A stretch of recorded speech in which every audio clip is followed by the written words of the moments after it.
So there's this scene about halfway through the film version of Revenge of the Sith. For my money, I think it's probably the best scene of the entire movie. And maybe I might even put it up there with one of the best scenes of the entire series, to be honest. No, it's not any of the action scenes or the lightsaber duels. It's not the incredibly epic opening space sequence. It's not the scene near the end where Darth Vader breathes for the first time. It's not the "you were my brother, I loved you" scene.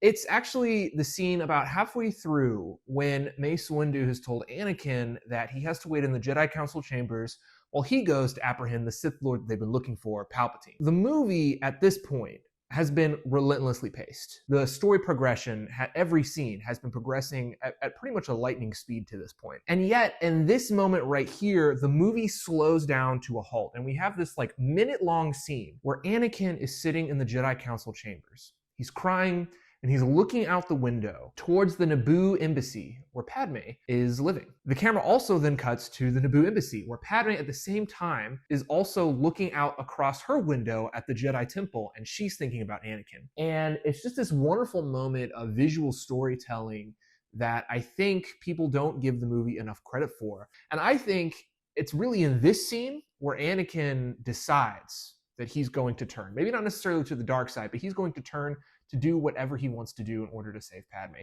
I think a lot of people give flack that Anakin switches on a dime after he kills Mace Windu, but I think it's in this scene that Anakin makes up his mind once and for all that no matter what, he's going to do what it takes to save Padme. I think it's the best scene of the entire movie. I think it's awesome. There's something about the way it's shot and the way it's edited that, man, it just like produced an emotional effect within me. I felt like I was really feeling what the characters are feeling in that moment.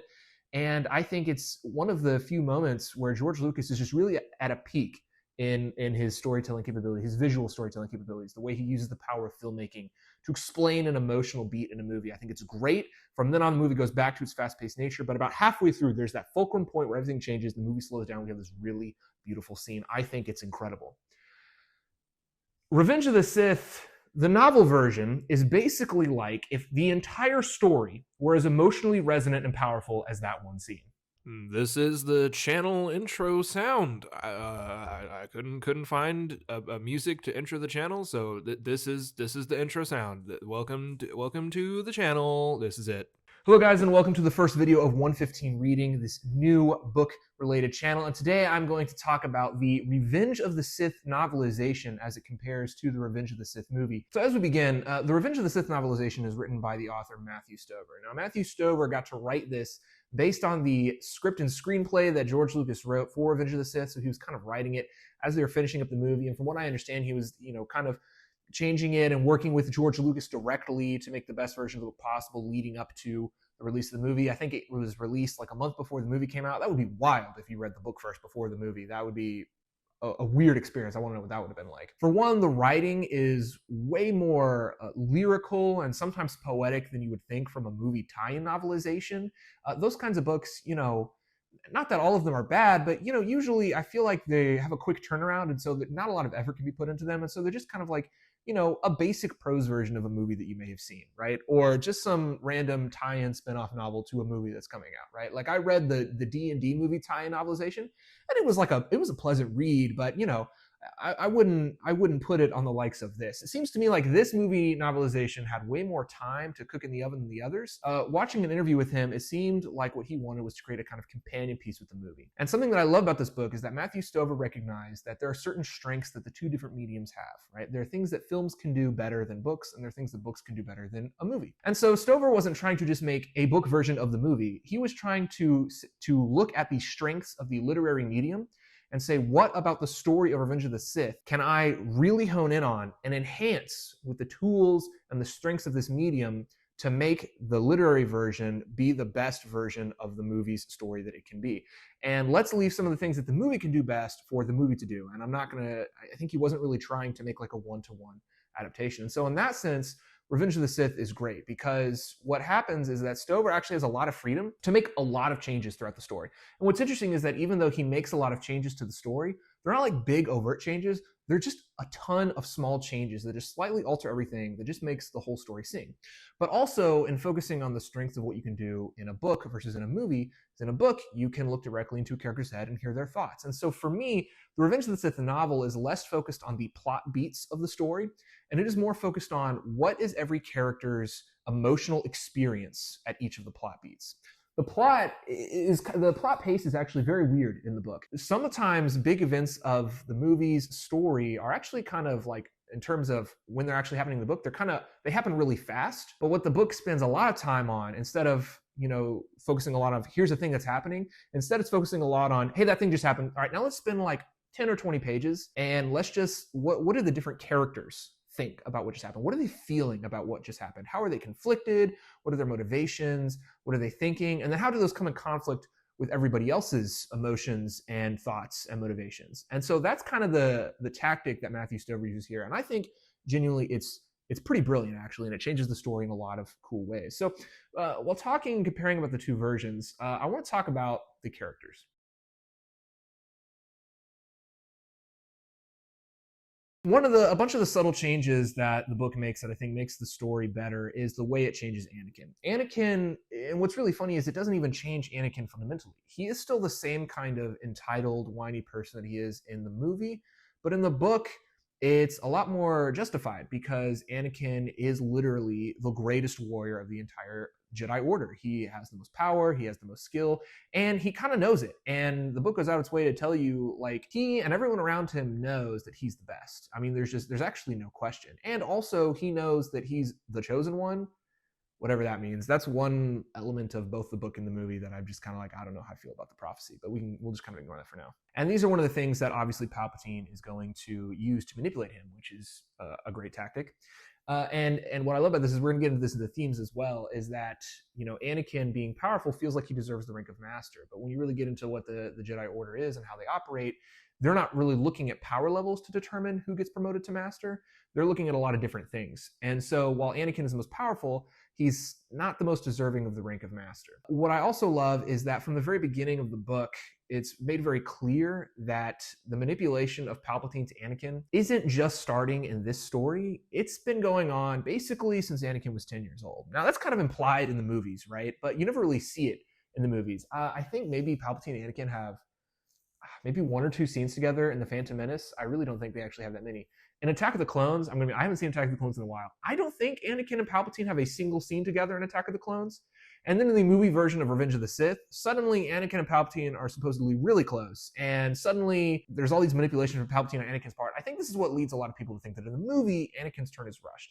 In the book, it's established pretty early on that Anakin has been being manipulated by Palpatine basically since he was 10 years old. There's this scene where Dooku and Palpatine are talking, and basically Palpatine and Dooku just talk about how long this plan has been in effect, how long they've been manipulating Anakin. So I like that detail, that like this is really the culmination of a decade plus manipulation tactic by Palpatine. Now it really ramps up here, but this is not something that's out of the blue. Now I haven't read the other novelizations to the prequels.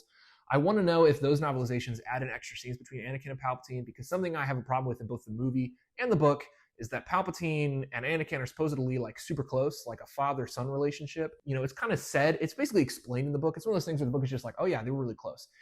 I can kind of get by with it in a book because the book can be like, hey, these are these two relationships, and I can just kind of run with that and be like, yeah, they've been friends for 10 plus years, and I can kind of run with it. Whereas in the movie, I've seen the other movies and I'm like, oh, but I haven't seen this relationship here before. The reason I think it works better in the book is that to me, this is more of a standalone, and I don't really consider it as part of like the series of novelizations. Like that's not how I read it. I read it as a standalone. And as a standalone, I think you can just kind of take that relationship as it's described to you and be like, okay, yeah, this has been going on for 10 plus years.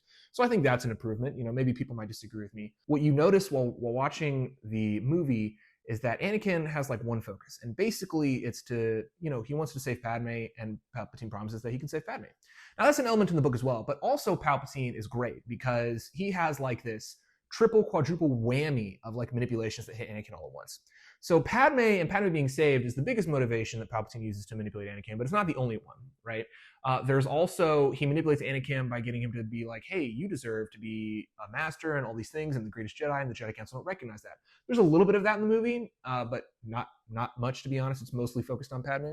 And in this one, that's really turned up to 11. That like, hey, Anakin, look, you and I both know that you're like the best Jedi ever, and the fact that the Jedi Council aren't recognizing it and are not basically giving you a promotion, that's pretty weird, you know? Thirdly, he also manipulates Anakin by getting him to basically buy into the politics of the security versus freedom debate. You know, because Anakin is so traumatized by the Clone Wars and the events of the Clone Wars, and he just wants the war to be over, Palpatine is able to use that war weariness to be like, hey man, you want this war to be over? We need to have more control and more power over the galaxy so wars don't happen again. And then finally, he actually turns Anakin against Padme. And a really brilliant stroke is Palpatine is like increasing his levels of power over the Senate. There's this extra subplot that's not in the movie where Padme and Bail Organa and Mon Mothma and some of these senators get together and they're trying to basically stop Palpatine from seizing control, but then when they realize they can't, they take an extra step further and they start planting minor seeds of what will eventually become the rebellion. So Palpatine is able to use out of context moments where he's talking with these senators to basically trick Anakin into thinking that Padme is like basically the equivalent of a separatist who hates the Republic. So again, these are things that if I were to tell you these to you, I'm sure a lot of prequel diehards would come at me and say, oh yeah, all this stuff is in the movie. And while I think you could technically look into the movie and see these things, the book makes it very explicit. It makes it basically the point of the story. And all of these things, the most significant chunk of the book, part 2, seduction, all of these things just keep building and building and building to a crescendo of manipulation where Anakin just like, he can't take it anymore and he snaps. It's kind of just, the movie moves so fast and doesn't focus on some of these elements that I think that's why a lot of people think in the movie it happens, the turn to the dark side is really quick. Here, that's like the main focus, because the main focus is on what characters are feeling and their emotions. We get to spend pages and pages of Anakin just in turmoil. That all culminates in his turn. And I think there's just a lot of little changes throughout this that make Anakin a much more believable and better character. Obi-Wan, let's talk about Obi-Wan. Obi-Wan is basically as good in the book actually as he is in the movie. The only thing that the book adds is it adds his thoughts. And the best part about Obi-Wan that I think is they basically add this element of humility to Obi-Wan. Like we all know Obi-Wan is totally awesome, but there's just a lot of moments where Obi-Wan doubts himself. And he just gets a lot of encouragement from all the other Jedi. And I don't know, I just think that's really sweet. I think that's really cool.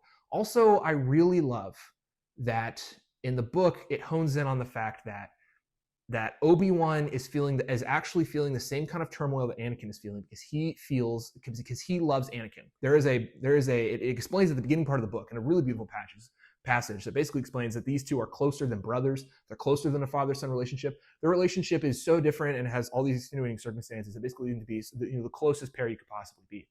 And Obi-Wan, as great of a Jedi as he is, and as great of an ability to follow the code and let go of attachments as he is, he also, like Anakin, is kind of facing the same conflict in that he deeply cares about this man that he loves, and the Jedi are telling him to let go.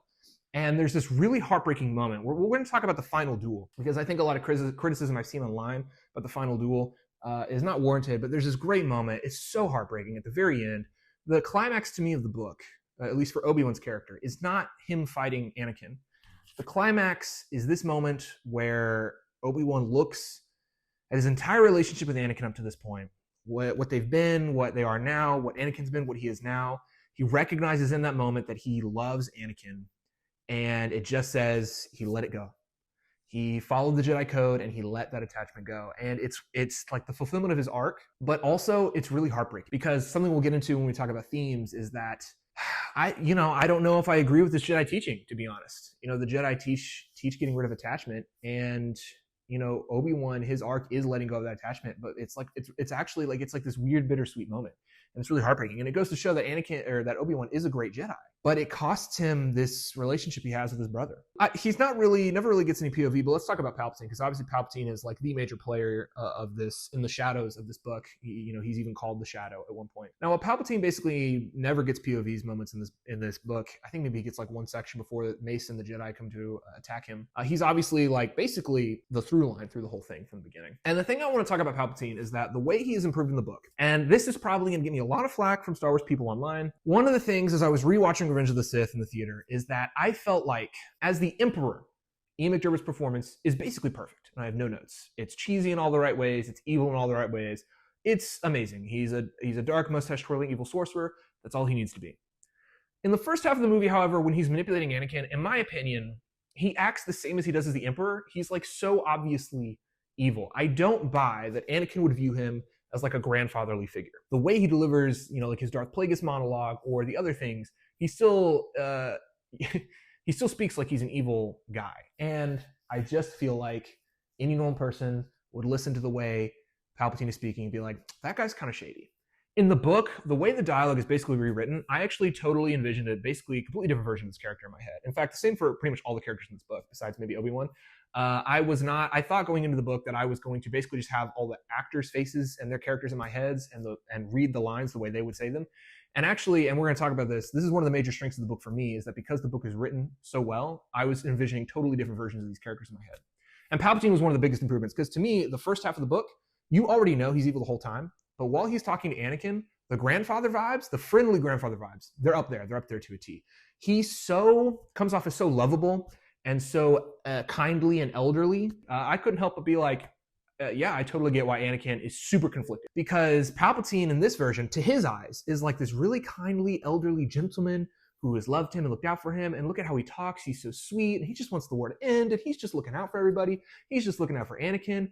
Yeah, if that guy told me he was a Sith, I would be majorly conflicted, because this guy is one of the kindest people I've ever met in my life. In the movie, if that guy told me he was the Sith Lord, I'd be like, well, yeah, of course. I mean, that totally makes sense the way you've been talking the whole time. Well, if you want a great example of what the book does, while not making any major changes to the story, look at the difference between the Darth Plagueis scene in the movie and the Darth Plagueis scene in the book, and you'll see what I'm saying. Let's talk about some of the side characters. Dooku gets a POV chapter in this. I think this is great in the book because you actually get to see what Dooku thought the plan was in the opening scene of that movie. You know, I think it was actually a pretty genius move to play that whole opening sequence from Dooku's perspective. I like it, one, because it gives you an insight into Dooku's head, which is pretty cool. I wasn't expecting that. I think Dooku, in just a chapter and a half, is a very fleshed out character. You get to see what lies Palpatine has been feeding him. So now you're on the lookout for what lies Palpatine's going to feed Anakin that are similar to Dooku. And that scene where he realizes he's been betrayed, you kind of almost feel bad for him, but also not really. It's also actually kind of satisfying. You learn about his arrogance, his history. You get from Dooku's head, you think you're just wiping the floor with Anakin and Obi-Wan, and then you realize they've been tricking you the whole time, and then there's suddenly this reversal, and suddenly the chapter gets more panicked as it goes on, and then the betrayal hits. Let's talk about Padme. Now, Padme is interesting. I saw some criticism online after I finished the book that Padme is kind of nothing more than Anakin's wife. I think that's kind of true in the movie, but I don't think that's kind of true here, because while she loves Anakin, and she does, you know, part of the way she views herself in one of the This Is passages, she does view herself as the wife of Anakin. She's got more going on in this book. I mean, she's got a whole subplot with these senators as they're trying to reverse Palpatine's role. But also she gets this whole bit where basically she starts the rebellion with Bail Organa and Mothma. So I think there's actually a lot more going on with her in the book than in the movie there. And I also just love the extra drama between, as she's like fomenting the rebellion, she feels bad because she knows that Anakin knows that he will view it as betrayal. And she's she's trying to keep it secret from him because, you know, she doesn't want him to think that she's betraying the Republic. But because she's keeping a secret from him, Anakin knows she's keeping a secret from him, so it drives the relationship apart even further, which leads to that scene where he almost kills her. So many more layers to her character and her relationship with Anakin that makes that scene at the end on Mustafar more believable for me. Mace Windu and Yoda. Now, Mace Windu, surprisingly, this is something I totally didn't expect. I actually get some POV chapters in this. But Mace is a lot more of a relatable character to me. I like the way that we shifted Mace to being not just a guy who hates Anakin. He doesn't hate Anakin. He just has a hard time trusting him because he knows something is going to happen with him and he doesn't know what. And so he doesn't know how to act around Anakin. There's this element where like I think like in the book, it's more of a tragedy that Mace totally could have had a better relationship with Anakin, but because he didn't know what to do, it created a friction between them, which is one of the ways that Palpatine gets in there and manipulates Anakin. The scenes between him and Yoda and Obi-Wan are pretty horrifying as they're like, you know, discussing all these plans. And you know that all these plans they're discussing are going to be part of the manipulation from Palpatine to Anakin. But, you know, they don't know what's going on, and seeing them make these proactive plans is just a really cool angle to the story. So Mace is improved. And basically, I love that the end where he dies, where it basically reveals that, yeah, you know, you thought Mace was a great Jedi, but the thing about Mace is that Mace, just like Obi-Wan, just like Anakin, he's got attachments, man. He just loves the Republic. You know, at core, just like Anakin, just like Obi-Wan, he's kind of a hypocrite when it comes to the Jedi Order. That was a very long-winded section to say, I think the book, the way it changed the dialogue and gave you insights into their head, improved all the characters in the story. And not just improved them, but I want to make it clear, Revenge of the Sith is a movie that I've had ingrained into my brain and into my soul since I was 5 years old. And the fact that this book writes the characters in a way that I was envisioning different characters in my head to what I have been watching for 20 years is the biggest indicator of how well written this book is. It wasn't even difficult to easily shed the image of the movie in my head and totally welcome these completely different, I envision different appearances and different mannerisms and different dialogue for these characters because of how well they were realized specifically in this book. And the book is short. It's only like 400 pages. Like the way it's able to get these new characters onto the page and get me to care about them and envision them differently than they are in the movie, I think it's a pretty incredible feat. One of the biggest things that I think is an improvement in the book's version of the story versus the movie's version of the story is the way it portrays the Jedi Council. So I've already talked about this a bit with Mace Windu and Yoda, but what I find very interesting is that the Jedi Council are not just like a bunch of sticklers that kind of just don't like Anakin and don't like Palpatine. It's not that they don't like Anakin, but they know that they can't trust him to be a master because he's still a little bit too hot-headed, still a little too ruled by his emotions, so he couldn't be a master. But two, they know specifically that because of Mace Windu's Shatterpoint abilities, that something is up with Anakin. And so they can't trust him yet because we need to wait for this event to pass. But two, they're not just sitting around and hating on Anakin, they're making plans. So their whole storyline, it basically reframes the events in the movie to instead of the Jedi Council kind of just waiting around and they just, happen to stumble upon the Sith Lord. At the beginning of the book after part 1, Victory, Mace Windu, Yoda, and Obi-Wan are like, all right, we know that there is a Sith Lord controlling the war. Because the war is ending, we know the Sith Lord's plan is coming to a head. And we need to figure out who the Sith Lord is and stop it immediately. Their mistake is that they just assumed, like, can't be Palpatine because Palpatine already basically rules the galaxy. So he can't be the Sith Lord, but a Sith Lord must be somebody in his inner circle. And basically their plan is they're going to go off and try and end the war as fast as possible by killing Grievous. And in doing so, they're assuming that the Sith Lord will want the war to continue so they can continue to exact more control over the Senate. And so by going to end the war, if the Sith Lord wants to continue the war, the Sith Lord will have to reveal themselves in order to keep the war going. I think this is a pretty interesting plan. It's a great way to reframe what Obi-Wan is actually trying to accomplish. So the Jedi Council are very proactive. The problem is because Anakin is so close to the Chancellor, they can't let him in on these plans because they think that Palpatine might let this slip to whoever the Sith Lord in his inner circle is. Now, of course, they're actually right for this level of caution because what they don't know is that Palpatine is the Sith Lord, and so he would definitely know their plans. So they are in the right for keeping Anakin in the dark, but as the inevitable tragedy that the story is, Palpatine knows that they're doing this, knows what they want, and so by knowing that they are going to have to keep this from Anakin because he's been so close to him, he knows that he can use that as a manipulation to get Anakin to think the Jedi don't trust him, and not just that they don't trust him, but that they're plotting to actually take control of the galaxy. It is so the layers are actually they're pretty complex. Like it's very intertwined, actually, the storylines. So, in my opinion, when you look at the Jedi Council of this one, in the movie they all come off as a bunch of jerks. In the book, they actually come off as basically accidental jerks. They're trying to do what they think is right based on the information that they have, and they don't know that Palpatine is going to use what they think is right to manipulate Anakin to believe something else. And because they have forsworn all attachments, the Jedi Council, except Obi-Wan, cannot possibly conceive that what they ask Anakin to do and what they don't tell Anakin will force jealousy and conflict within him. It makes the entire situation more tragic because the whole thing could have been avoided. But also it makes the storyline of Palpatine more interesting to read because every decision the Jedi makes while they're doing what they think is right, you can see how Palpatine is going to twist it. So the Jedi Council story is improved. I've already mentioned it with the character of Padme. I think the Senate storyline is improved. So in this book, we actually get into the weeds in Padme's chapters about exactly what policies Palpatine is enacting. That's giving him more control. Exactly why they can't just reverse it through the means of the Senate because he's so powerful and so rich that he now owns most of the Senate. And we actually get to see more direct the beginnings of the rebellion that's going to happen, right? It's a very shadow rebellion. It's very like, let's just, they all basically pledge that we're going to make sure this doesn't happen, but we got to play along for now. And eventually we can make something happen. And finally, like I've already said, I just think part 2 of the book is the best improvement over the movie.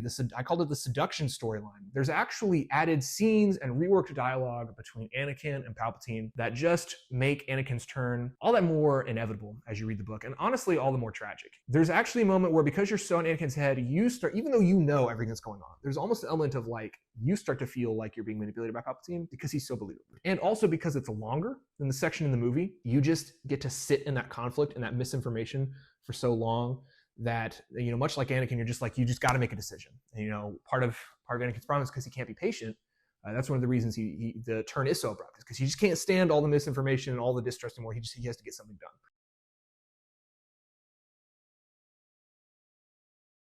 When you see people defend the prequel movies they'll talk about all these like themes that are there. I'm not going to say those people are wrong. Some of those themes, like the corruption of politics and the fact that the Jedi Order is kind of, in shambles and is also a little bit corrupt, those are all there, but they're not the focus of those movies. The movie doesn't spend enough time, for me, and doesn't make those things explicit enough to warrant them as like full-on themes in the movie. I think they're alluded to, and I think they're there, but they're not, to me, major themes of those movies. In the book, I consider there to be two major themes that I think a lot of prequel defenders will say are in the movies. The first theme is, and is very apparent in this book, religious traditionalism.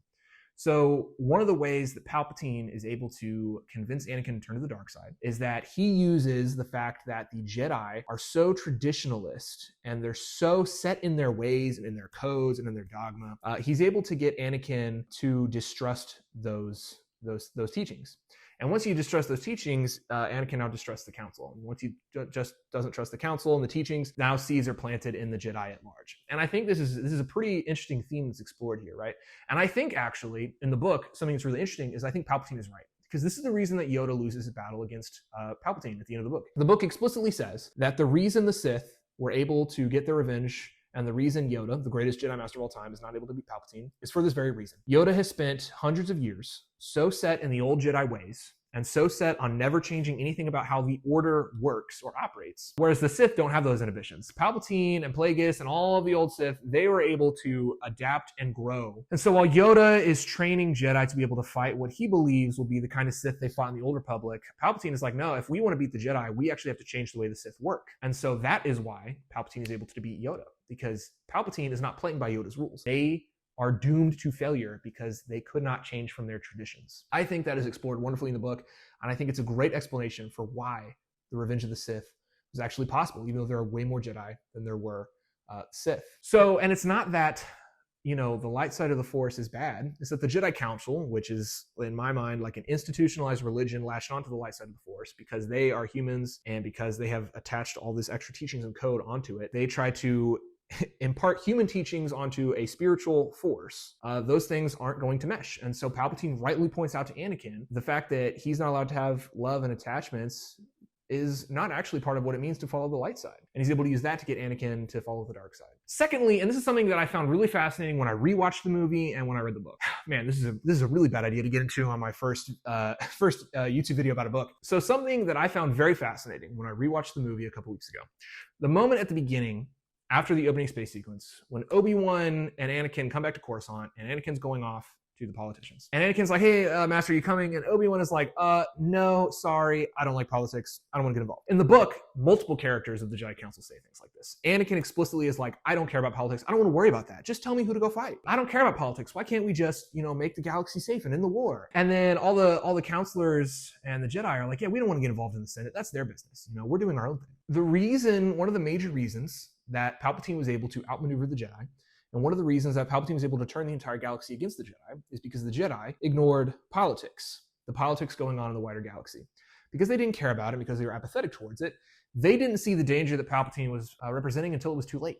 Political apathy, right? And the reason I find this interesting is because, well, if you've been like me, and you have been around the sequel trilogy era of Star Wars movies, shows, whatever, and you've been around a certain sphere of people on YouTube or the internet, there's just a large swath of people who don't want politics in Star Wars, or who thinks that politics, this is my favorite part, who thinks that politics were not in Star Wars before the sequel trilogy. To those people who think that Star Wars was never political, I present to you the most political Star Wars movie, Revenge of the Sith. Revenge of the Sith is very political, and the prequel trilogy is very focused on politics. And by the time you get to Revenge of the Sith, I think one of the major themes of both the movie and the book is that when people are politically apathetic, when they don't care about politics, the evil people who do engage with politics, they have all the room and the space necessary to maneuver to take over. If you don't care, and if you don't insert yourself into that situation to stop evil politics from invading, then they will invade and they will take over the entire political process. And I think that's an interesting theme that's explored all throughout the book. So those are the two major themes that I was constantly thinking about while reading Revenge of the Sith. Political apathy and religious traditionalism. I thought those were really fascinating to read about.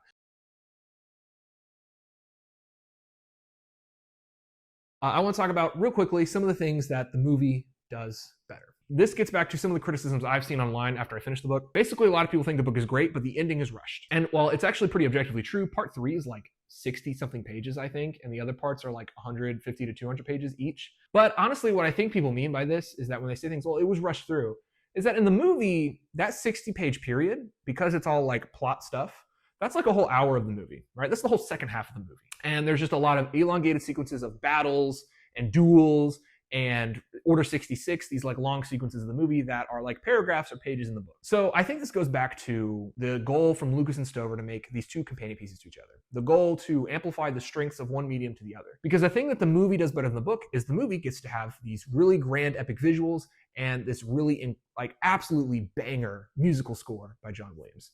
And just straight up, the book doesn't have the John Williams score while you're reading it, and it doesn't have the incredible visuals that the movie has. I don't think a lot of people appreciate some of the crazy stuff going on in Revenge of the Sith visually. It's so cool. Undeniably, there is also something equally majestic and emotional about seeing that shot of Anakin and Obi-Wan fighting while lava erupts behind them. However, the book, though, you rest in the emotions of the characters. But also, when it comes to visuals, something that I don't see a lot of people talk about when it comes to Star Wars books. This is one of the reasons that I don't necessarily love reading Star Wars. Sometimes I feel like I'm reading a Star Wars, one of those Star Wars lore dictionaries or whatever that people like, where instead of describing things, the book will just give you the lore accurate name of something and just expect that you'll know exactly what it is. So they name every single weapon and every single vehicle and every single ship by its like class identifier in the Star Wars lore dictionary. Random EU character names or random alien races at you, just expecting you to understand what that is. I don't like it, and it makes it kind of really annoying to understand what's actually happening. I don't know what an E325 class starfighter is. Could you describe to me what that starfighter is, right? Or could you just say it's like a big starfighter? You know what I mean? Like that kind of thing, it kind of annoys me, to be honest. Like I don't want to go out there and have to do homework so I can understand, you know, what some of like these things are, because it's like Star Wars people think everybody's like a Star Wars grognard and that like they'll have memorized every single lore identifier or, you know, vehicle or weapon, and so they can just say,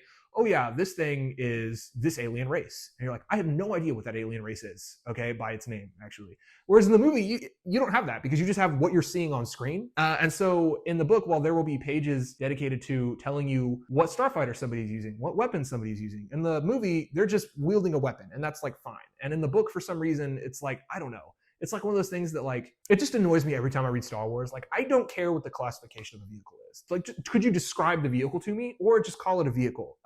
It's just like a weird thing. Secondly, the other thing I didn't like about the Revenge of the Sith book is it has like allusions to EU stuff in it. So it talks about Ventress, and from what I understand, I think it's referencing the Clone Wars series, but the original Clone Wars series, you know, the hand-drawn animated one, which is great, by the way, which I've seen, because it mentions Ventress and it mentions that whole, I think, plot line from that show.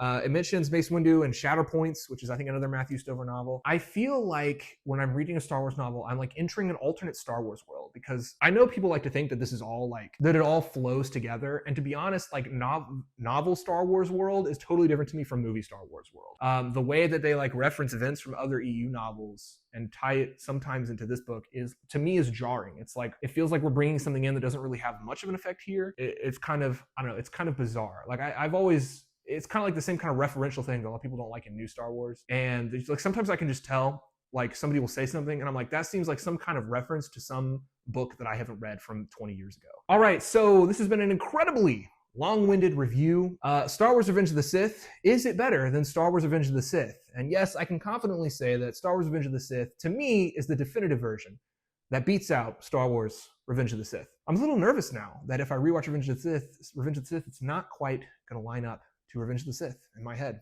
unfortunately.